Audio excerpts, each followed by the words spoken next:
बात करने के लिए लॉगिन करें www.astrotak.com।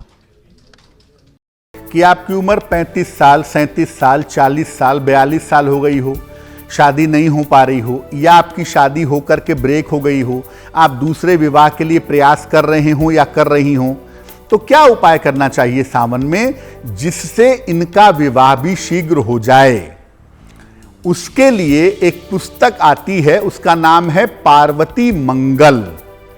पार्वती मंगल सावन के जितने भी सोमवार हैं, सावन के हर सोमवार पर भगवान शिव और मां पार्वती के सामने बैठिए और पार्वती मंगल का श्रद्धा पूर्वक पाठ करिए। इसका पाठ करने में लगभग 40-45 मिनट लगेंगे, थोड़ा समय लगेगा।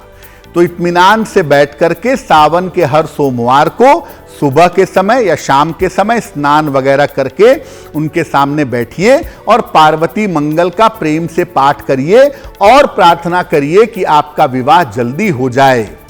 पार्वती मंगल का पाठ अपने आप में अचूक होता है शीघ्र विवाह के लिए, और जब सावन में पार्वती मंगल का पाठ किया जाता है तो विवाह न होने के योग भी अगर कुंडली में हैं तो बहुत हद तक व्यक्ति का विवाह होता है, विवाह न होने के योग भंग हो जाते हैं।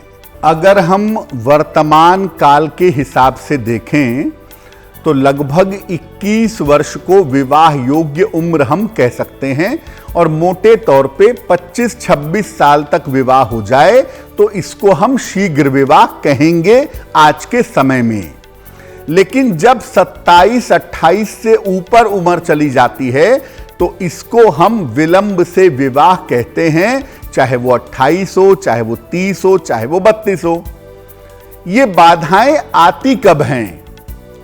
किसी भी कुंडली के 5 तत्व होते हैं, पृथ्वी, जल, अग्नि, वायु या आकाश। अग्नि या वायु तत्व की मात्रा अगर कुंडली में ज्यादा होगी, फायर की मात्रा ज्यादा होगी अग्नि तत्व की, तो जीवन में हर चीज को प्राप्त करने में संघर्ष करना पड़ेगा। बात चाहे विवाह की हो, चाहे जीवन की हो। और वायु तत्व ज्यादा होगा तो चीजें स्थिर नहीं रहेंगी, चीजों को पाने में समय लगेगा। चंद्रमा, शुक्र या बृहस्पति में से अगर कोई एक कमजोर हो जाए, अगर 2 या 2 से ज्यादा कमजोर हो गए तब तो विवाह अति विलंब से होगा। लेकिन चंद्रमा, शुक्र या बृहस्पति में से अगर एक भी कमजोर हो गया तो आपकी शादी 29-30 वर्ष तक जाएगी।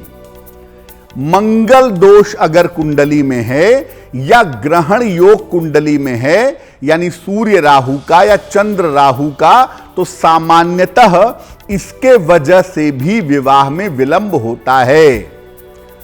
कुंडली का जो 8वां खाना है वो विवाह के लिए बड़ा महत्वपूर्ण होता है, और दूसरा खाना भी विवाह के लिए बहुत महत्वपूर्ण होता है।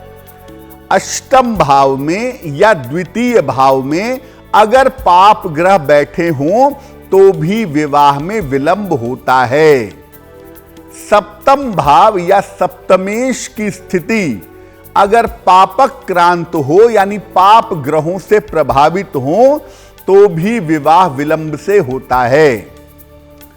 मोटे तौर पे ये बात समझिए कि ज्योतिष में 2 आचार्य हैं, आचार्य बृहस्पति और आचार्य शुक्र।